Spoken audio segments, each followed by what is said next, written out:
भैरवगढ़ एक ऐसा राज्य है जो हिमालय की तलहटी पर बसा है। वहाँ के राजा सूरजभान हैं। राजा सूरजभान की 2 रानियां हैं, रानी कमलेश और दूसरी रानी मृगनयनी।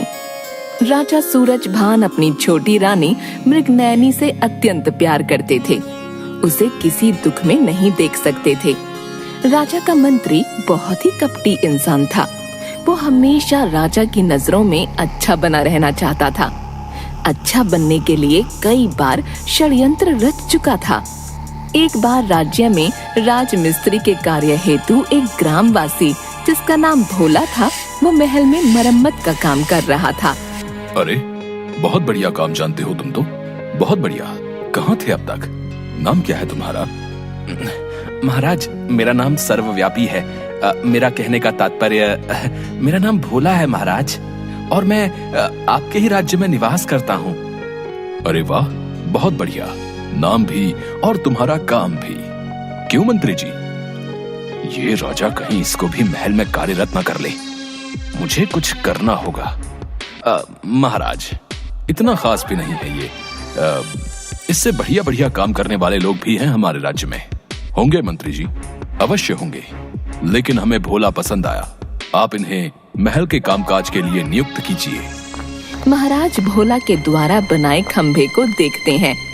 उतने में मंत्री भोला से बोला, चुपचाप से महाराज को यहाँ काम करने के लिए मना कर दो। अरे ऐसा भला मैं क्यों करूं? इतना सुनहरा अवसर भला कौन छोड़ेगा? क्या हुआ मंत्री जी, भोला को कोई आपत्ति है क्या महल में काम करने में? नहीं महाराज, मुझे कोई आपत्ति नहीं है। चलो ठीक है, फिर कल से कार्य आरंभ कीजिए। मंत्री गुस्से में भोला की ओर देखता है और मुंह बनाकर राजा के पीछे चला जाता है। एक बार महल में एक कार्यक्रम का आयोजन था जिसमें सभी मेहमान सहपरिवार आमंत्रित थे। मंत्री जी भी अपनी पत्नी के साथ आए थे। उसी कार्यक्रम में छोटी महारानी की माता ने अपनी बेटी को एक बहुमूल्य हीरों से जड़ित हार उपहार में दिया। बेटी, ये हार तुम्हारे पिताजी तुम्हें भेंट करना चाहते थे, लेकिन अब वो तो इस दुनिया में है नहीं, इसीलिए उनकी आखिरी इच्छा मैं पूरी कर रही हूँ। लो, इसे स्वीकार करो। माँ, इतना महंगा हार?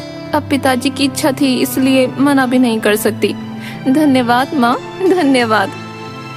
माँ वो हार अपनी बेटी के गले में पहनाती है। उस हार को देख सब चकित थे। देखो देखो, महारानी का वो हार, क्या किस्मत है। और मेरा पति है कि एक साड़ी भी रो रो कर ला कर देता है। सुन लो मेरी बात, मुझे किसी भी कीमत पर ऐसा ही हार चाहिए। हाँ, भाग्यवान, हम भी ले लेंगे ऐसा हार। इसमें कौन सी बड़ी बात है। एक शाम मंत्री के घर पर आ गए आप। आपने महल में कहीं मेरी बात पर गौर किया कि नहीं? कौन सी बात कर रही हो भाग्यवान? बस यही हो तुम, कहते कुछ और करते कुछ। आपके बस का है ही नहीं कुछ। एक हार नहीं दिलवा सकते हो आप? अरे चुप हो जाओ, चिल्लाओ मत। आस पड़ोस के सब सुन रहे हैं। दिलवा दूंगा आपको हार, बोला ना। एक दिन राज दरबार में भोला रानी के कक्ष में कुछ मरम्मत कर रहा था। तभी मंत्री जी भी वहाँ से गुजरे।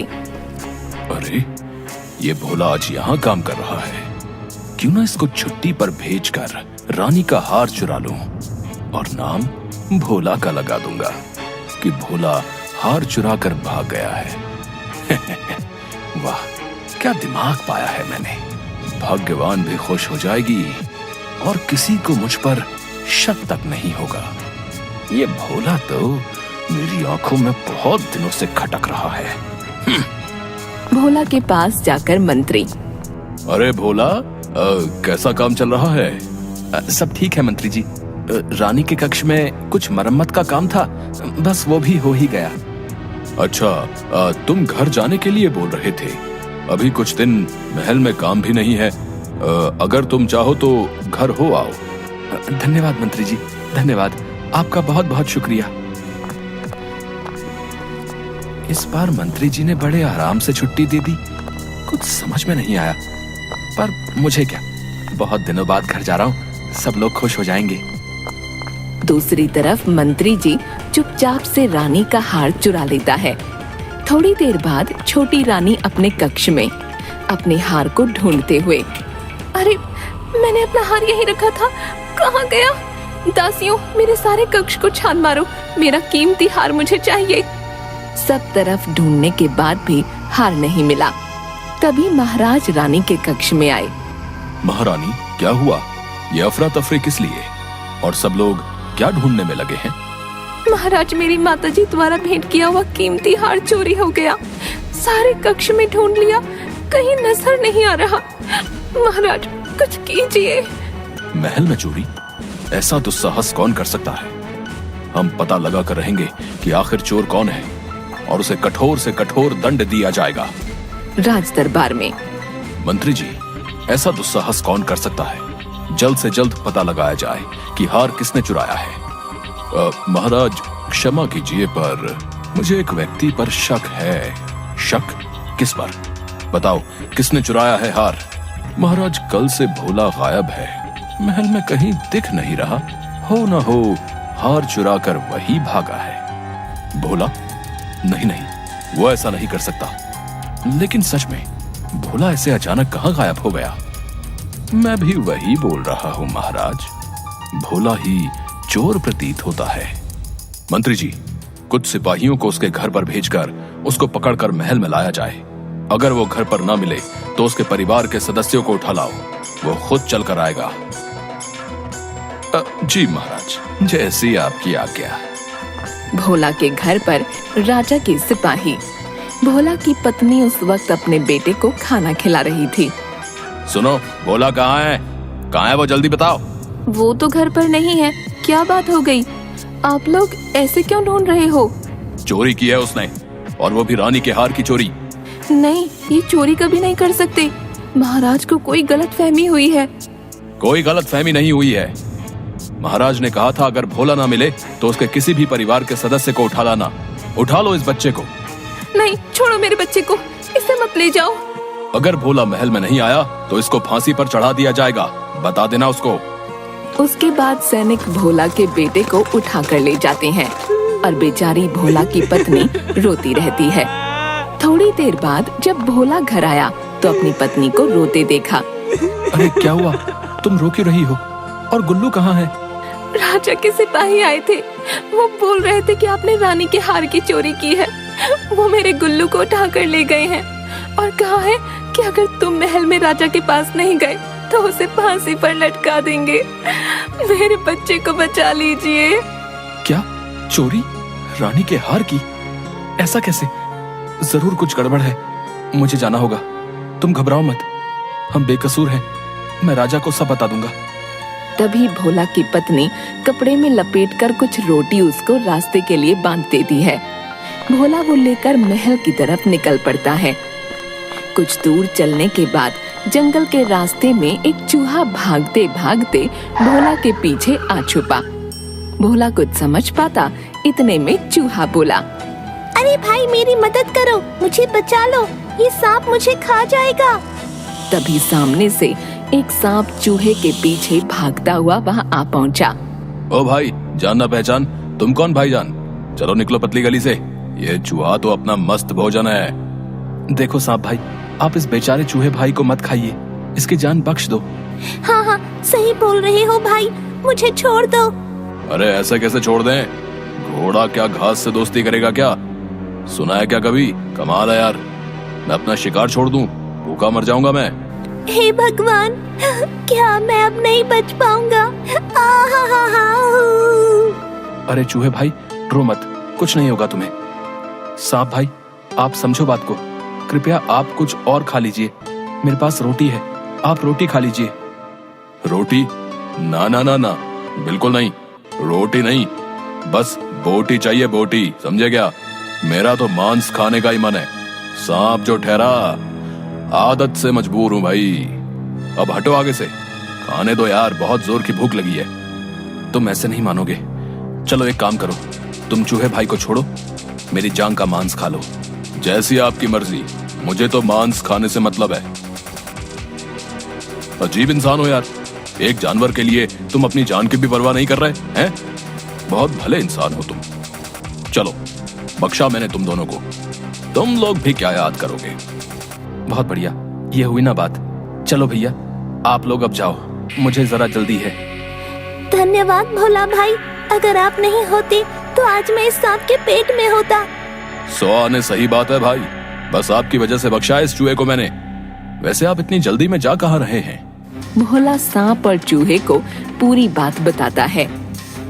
भोला भाई, आपने मुझ पर बहुत बड़ा एहसान किया है। अब मैं भी आपके साथ चलकर आपकी कुछ मदद करना चाहूँगा और हम लोग गुल्लू को जरूर वापस लेकर आएंगे। लेकिन तुम मेरी क्या मदद करोगे? आप देखते जाओ भोला भाई, हम चूहे भी बड़े काम की चीज है। आप अकेले जा रहे हो तो एक से भले दो। ऐसे कैसे तुम दोनों अकेले अकेले जा सकते हो भाई? हैं? अगर 2 जा सकते हैं तो 2 से भले 3। मैं भी चलूंगा तुम्हारे साथ। भोला चूहे और सांप के साथ महल की तरफ चल पड़ता है। थोड़ी दूर चलने पर जंगल में एक पहाड़ी के पास बिल्ली के पीछे कुत्ता भाग रहा था और भोला उन्हें देखकर अचानक बोला, अरे कुत्ते भाई, आप क्यों बेचारी बिल्ली के जान के दुश्मन बन पड़े हो? ओहो ए बिड़ू ए, मेरा रास्ता काहे को रोक रहा है तू? हैं? क्या बे, हट साइड को, अपना आइटम भाग जाएगा बे। वैसे भी आज नाश्ता नहीं किया है। आय हाय बाबूजी, आज तो आपने इस हसीना की जान बचा ली। आज से मैं आपकी कर्जदार हो गई। ए ऐसे कैसे बचा लिया? इस आइटम को मैं नहीं छोड़ेगा। अरे रुको रुको, अगर तुम्हें भूख लगी है तो मेरे पास खाना है, ये खा लो। क्या रे, आज नॉन वेज खाने का मन था मेरा, तू वेज खिला रे लाए। चल तेरे कहने से इसको छोड़ता है अपन। आइटम चल निकल रहे यहाँ से, अब अपन को खाना खाने दे। हाय, मुझे खाने को फिरता है। मैं तो तेरे संग शादी करना चाहती रे। हट हट हलकट, शादी और अपन, वो भी तेरे से। चल हट। चलो बिल्ली बहन और कुत्ते भाई, आप लोग रुको, हमें जरा जल्दी है। बाबूजी, आपका बहुत बहुत शुक्रिया जो आपने मुझे अबला की जान बचाई। आप इतनी जल्दी में कहाँ जा रहे हो? भोला ने कुत्ते और बिल्ली को अपने साथ बीती पूरी बात बताई। तभी बिल्ली बोली, बाबूजी, आप चाहे कुछ भी करो, आपकी मदद को तो मैं आपके साथ आ रही हूँ। लेकिन हम 3 लोग पहले से ही साथ हैं। तो क्या बाबूजी, 3 से भले 4। चलो चलो, देरी ना करो, हमें अपने गुल्लू को छुड़ाना है। ए बिड़ू ऐसे कैसे? हाँ, सब लोग बिन बुलाए बाराती जा रहे ले। और मेरा क्या? हाँ, मुझे इस बिड़ू ने खाना खिलाया है, एकदम रापचिक बोले तो। अपन भी आएगा, चल साथ में आएगा अपन। अब 1 से भले 2, 2 से भले 3 और 3 से भले 4, तो 4 से भले 5 होने दो ना बे। इस तरह से सभी 5 वहाँ से महल की तरफ जाते हैं और महल से कुछ दूरी पर मैं राजा के पास जाऊंगा, तभी तुम सब लोग महल के हर एक कोने में छान लेना और पता लगाना कि आखिर रानी का हार किसने चुराया है। मुझे राजा के मंत्री पर भी संदेह है, सब लोग अपना ध्यान रखना। सांप, चूहा, कुत्ता और बिल्ली महल के अलग अलग कोने में घुस जाते हैं और भोला ठीक उस जगह पहुंचता है जहां पर गुल्लू को फांसी देने की तैयारी हो रही थी। गुल्लू एक कोने में खड़ा रो रहा था। मेरे बच्चे, मैं आ गया हूँ, अब तुम्हें कुछ नहीं होगा। भोला ने महाराज को समझाने की बहुत कोशिश की, लेकिन राजा ने उसकी एक न सुनी। दूसरी तरफ एक कक्ष में मंत्री रानी के हार को छिपा रहा था। तभी वहाँ बिल्ली पहुँच जाती है और मंत्री जैसे ही एक फूलदान में हार को रखता है, बिल्ली पीछे से छुपकर हार नीचे फेंक देती है। मंत्री इससे परेशान हो जाता है। हमसे चालाकी नहीं चलेगी मंत्री जी। क्या आफत है, ये हार इस फूलदान में टिकता क्यों नहीं है? कहीं और छुपा कर देखता हूँ। मंत्री हार लेकर जल्दी से हार को दूसरे कक्ष की तरफ लेकर जाने लगा। वहाँ पर आगे कुत्ता खड़ा था। कुत्ता जोर जोर से भौंकता हुआ मंत्री के पीछे भागा। भागो यहाँ से, ये कुत्ता इस महल में कहाँ से आ गया? तभी भागते हुए उसके सामने एक सिपाही आ जाता है और अफरा तफरी में मंत्री उस हार को अपनी पगड़ी में छुपा लेता है, जिसे कुत्ता देख लेता है। मंत्री जी, महाराज आपको दंड गृह में तुरंत बुला रहे हैं। हाँ हाँ, चलो चलो, मैं भी वहीं आ रहा था। दंड गृह में सब लोग खड़े हैं। राजा, उनकी रानियां और भोला के गले में फांसी का फंदा लटका हुआ है। गुल्लू बगल में खड़ा रो रहा था। मंत्री जल्लाद को फांसी देने का इशारा करता है, जल्लाद हाँ में सिर हिलाकर फांसी देने ही वाला होता है। तभी कुत्ता जोर जोर से भौंककर सांप को इशारा कर देता है कि हार कहाँ है, और दूसरी तरफ चूहा फांसी की रस्सी को कुतरने लगता है और जल्दी ही फंदा काटकर भोला फंदे से बाहर आ जाता है। थोड़ी देर में सांप झट से मंत्री के पैरों पर जा लिपटा। मंत्री जोर से चिल्लाकर इधर उधर उछलने लगा। सब तरफ शोर होने लगा। अरे सांप सांप, बचाओ बचाओ। अरे क्या हो रहा है ये कुत्ता और सांप सब कहाँ से आए महल में?